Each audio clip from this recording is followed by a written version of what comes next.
What's up, everybody? This is Slim from Slim's Poker Vlog, and I am bringing you some 50-cent $1 pot limit Omaha. And this was a really good session for me that happened back, I think, in March. And you see, we have bought in for $58.49, and we are up $226. Now, this was a 40-minute session. However, I didn't start recording until about 20 minutes into the session. So about halfway through. So I just wanted to show you guys this footage because I thought it was really cool, and I've been telling you guys I was going to bring you guys some PLO, so here it is. And have you noticed anything different? You don't have to look at my boring face anymore, so I thought I'd put something a little prettier on the screen for you guys to look at instead of me. But however, I'm still sitting here with my dip in, and I am commentating these hands as we go along. Now, I have to admit, I am a decent PLO player, but No Limit Hold'em is my game, and I might have made some of this money by being a donkey and making some stupid call downs, but I don't really remember, so let's find out together. So we got 3 deuce 5-3 with the deuce 5 suited. We call for $1, and boom, flop the damn nuts right away. And look what we do. I remember this.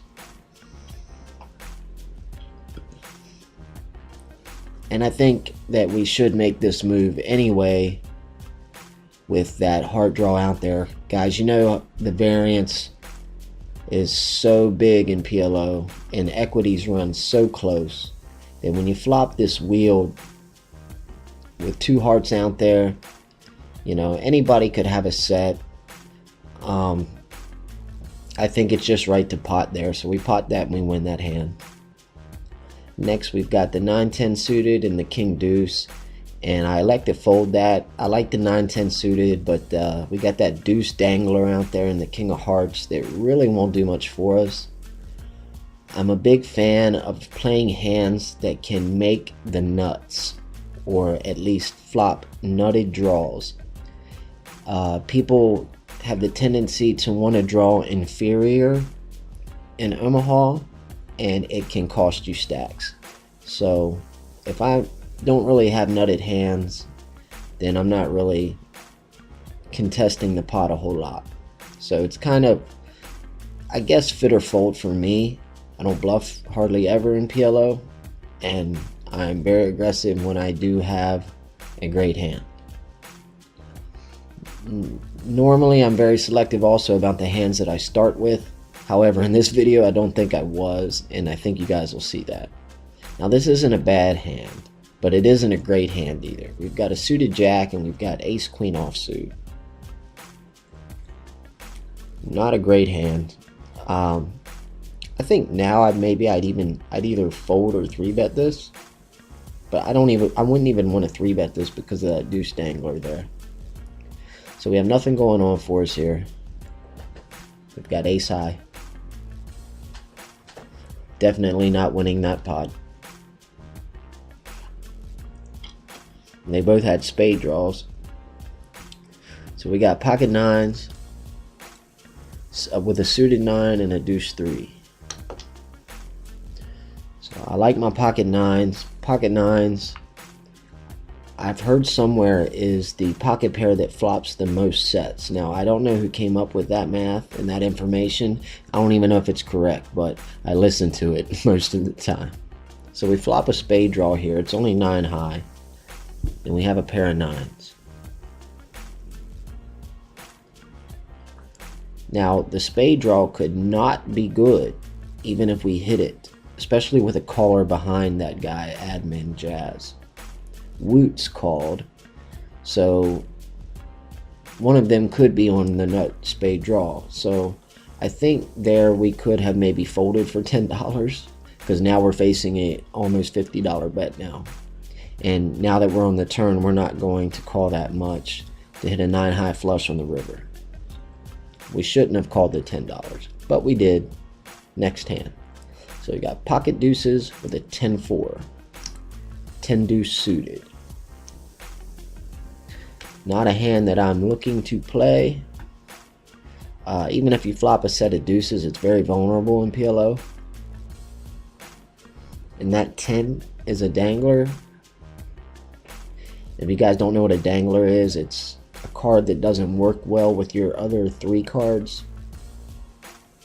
There's no possibility of a straight using the 10. The only possibility would have been a 10 high flush. Or maybe full house or something. See, we flopped the set of deuces. Let's see if it would have been good. I don't remember here. We have 3 of a kind deuces. But obviously we didn't play it. I think it would have been good here if I remember correctly. Guys, this was back in March, so it's hard to tell. Jack 3, Queen 7. Okay, so he had 2 pair, Queen 3. So yeah, the deuces would have been good there. Now we got the 5, 6, 7 with the 6, 7 suited and the Jack dangler. These types of hands tend to make you some really good money when you hit them. So I like to play connected middle cards, especially if they're suited connectors. It'd be nice if we would have had the 4, the 4, the 8 with it.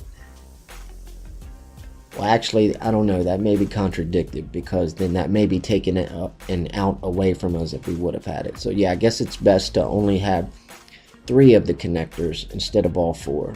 Because I think if we have all 4, we're taking it out away from ourselves. You guys tell me in the comments below. I'm still learning PLO. I think I did so well in this session because I didn't know enough about PLO to make the proper folds, and sometimes you'll see me getting lucky and getting there. So we got pocket 7s, 9, 7 suited with the king of hearts. I don't know why I'm telling you what hands we have. You guys can obviously see them. So we flop pair of 9s. So not much going on for us here.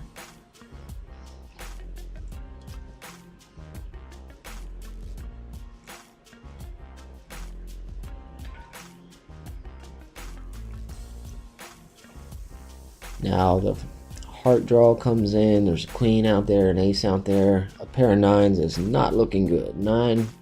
Pair of 9s with king high. So we'll just give that up. It doesn't take a dummy to do that. Or to know that. Did I said that wrong? You don't have to be a rocket scientist to give that up. Even a dummy could do it. That's what I meant. Even a dummy could do that right there. And I did. Alright, this looks like a pretty hand. I'm assuming we're going to play it. Yep. King Jack suited. 3 spades. We get the 8, 9. So we flop an open ender to the nuts. On both sides.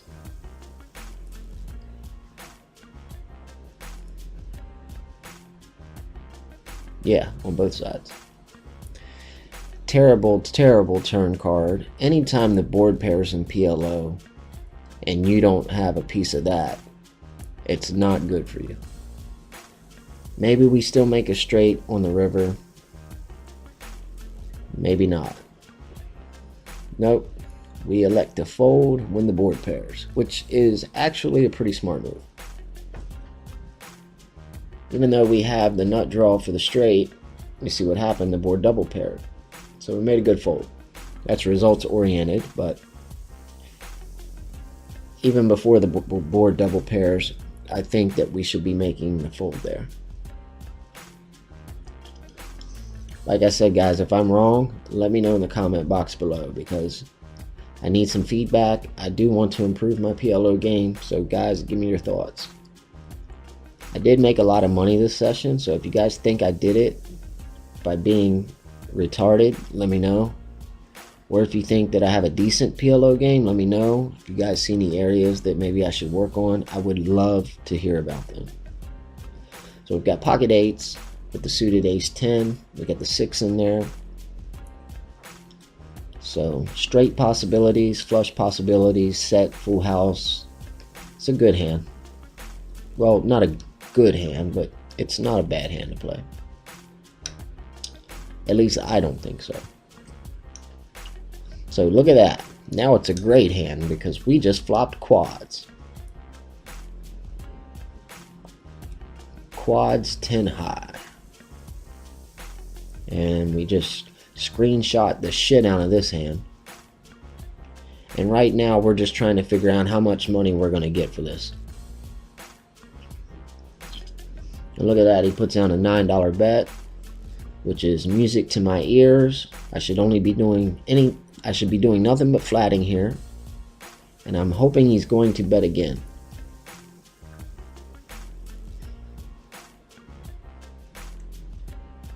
See what happens. Boom, $25. Now here's where I shoot the moon and completely blow him off his hand. Well, I guess I just gave up the outcome of this one, but he does fold it. I should have min raised there, but I do get $34 in jackpot money plus the pot, so $72, I believe. 34 and 38. $72 for that hand. So quad eights makes us $72. We are up to $335. And remember, guys, we started with, was it $50 or $58? I'm not sure, but we'll check it out. We're checking right now. $58.49. And we are up $277, and that includes the $34 jackpot money for the quad eights. Now, this is a different group than what I play on now. And the group I play on now does not offer these jackpots. Not every group does. So it's good to ask your agent if there are jackpots available so that you can play your hand accordingly. So, okay, we folded this hand, which was a great hand to fold. You don't want to be playing that garbage. I mean, you know, if the board's low, it could potentially make you like a nut straight. Just in a 50-cent $1 game, just not a good hand to be playing at all. So you see we're up 277, but we're not even top 5 in the leaderboard. And this is only a 50-cent $1 game, so there are people making a ton of money on this table. And it just goes to show you how much money is piled into pots in a pot limit Omaha game. This 50-cent $1 PLO game plays 3 to 4 times bigger, maybe 5-6 times bigger than a 50-cent $1 no limit hold'em game. The action is there. So now we got pocket jacks with a suited jack 9 and a 5 dangler. 5 really probably won't do anything for us. That's why it's called a dangler. It's pretty much a useless card. But we've got pocket jacks, so we continue here. And not looking too good for pocket jacks. This is PLO. If it was no limit hold'em, jacks would look okay until the turn. Now pocket jacks really don't look well, but we have the jack 9 of spades for the flush draw, which we don't hit. So now we're left with jacks and 4s. So I'm looking to check this to get to showdown and hopefully win, but someone has an ace and we do not take that down.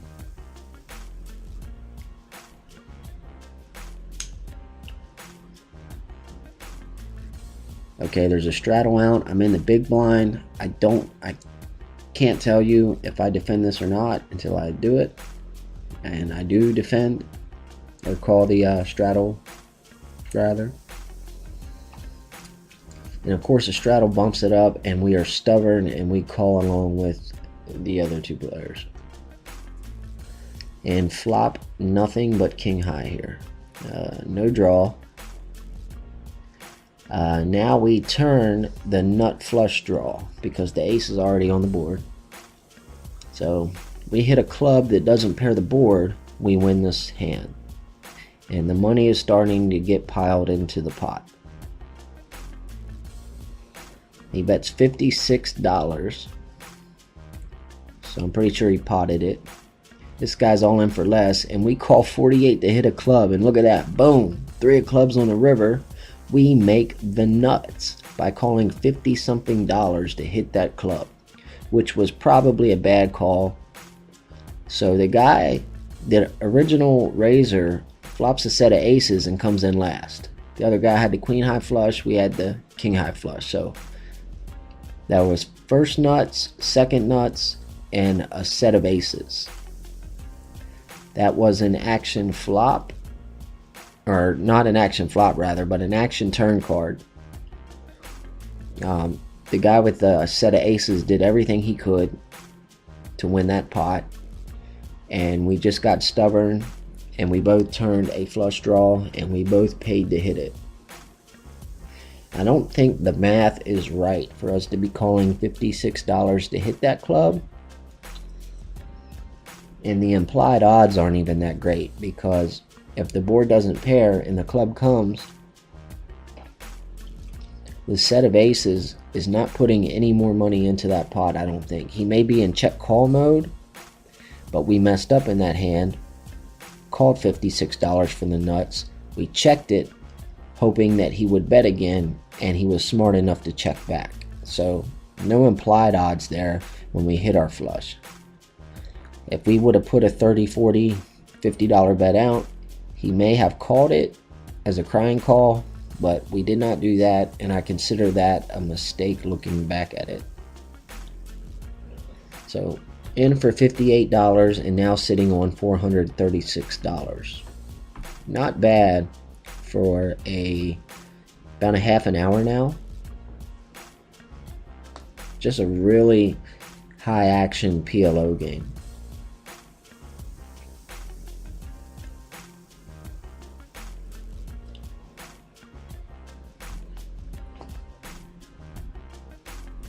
The action in the PLO games in the club that I'm in now is not like this. The PLO players are much better, and they don't just pile in the cash like they are in this session. So I don't play as much PLO anymore, but back then, and this was only in March, I think. March or May. I keep saying March, but I think it might have been May. I'm not too sure. But back then, it was like the heyday, for me at least, in PP poker, where you just had so many bad players, and people were just gambling like crazy. And it, as you see, is really working out for us here in this session. So that's a hand that I'm automatically folding there. I don't know why I keep checking the leaderboard, because I guess I'm excited that I'm winning so much in such a short amount of time. Like I said, when this video started, we were only 20 minutes into the session. I didn't even consider recording this session because I had no idea that I would do this well. And then once I hit the $220 mark, I decided to start recording. So now we have aces that are not suited, and you can get in a lot of trouble with a hand like this. Thankfully, we have a deuce and a 3 that are suited that can play along with our aces for a chance to make a straight. But aces just aren't that pretty of a hand right now. It's so easy for somebody to have a 7 or 9-7 or pocket 9s. And when you beginners start understanding that, you'll see how the equities run so close in PLO. We may not even be ahead right now. A 7 would check that. But now 3 7s are on the board, so it makes it much less likely that anybody's holding a 7. So I doubt that we're up against quads. We have 7s full of aces, so we're going to go ahead and make a half pot size bet. Right now, I am loving my hand. If we run into the 7, we just run into the 7.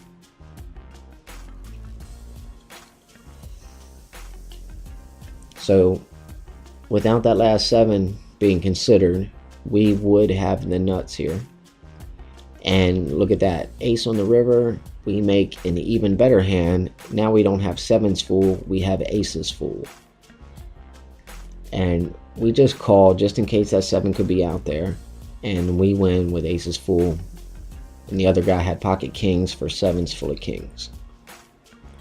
Probably should have put a raise in on the river, but The guy, I think, re-raised us on the flop, so I was considering the 7 being out there potentially. I mean, everybody has 4 cards, so you see quads a lot here. Hey guys, I just wanted to say real quick that I did not know that the video was ending, so I'm sorry for the abrupt ending. I had no clue that time was over, so I just wanted to say thank you for watching the vlog. If you like it, please subscribe, hit the thumbs up. Please leave me a comment. I'm not the world's best PLO player, so I'd love some feedback. Thanks for watching, guys. Cheers, and see you at the next vlog. I'm out.